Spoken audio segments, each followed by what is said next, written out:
Welcome to this video where I'm going to be explaining how to change scenes with the click of a button. So let's get started. To start off, we have our two scenes here, and this is going to be the script that we're going to use.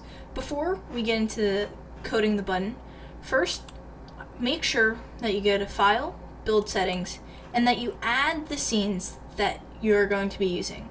So I've already done that. I would recommend doing that as soon as you create the scenes.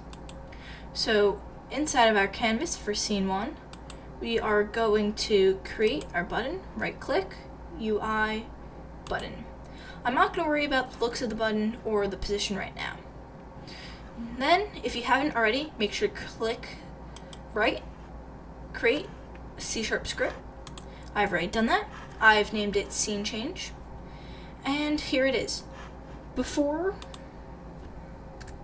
we actually create the method, make sure to include line 4. This is a super simple thing that you can easily forget, and then your whole code can be messed up.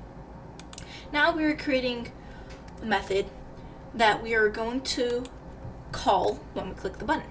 So the name is change scene. You can name it whatever you want. And once we click the button, we want to load scene 2. So we're going to save that. Now we have to attach the script. This is really important, and it's a crucial step or else your code's not going to work. We're attaching it to canvas rather than the button itself, because if we create multiple buttons, we'd have to attach the script to each button, whereas once we attach it to canvas, anything inside of it will have access. So now we're going to go to the button.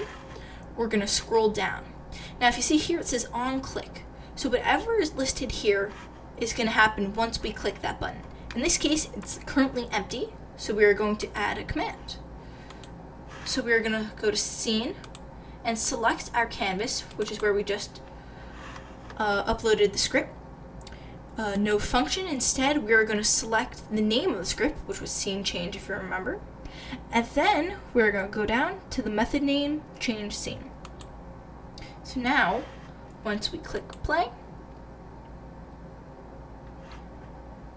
we click our button, there has been a change in scene.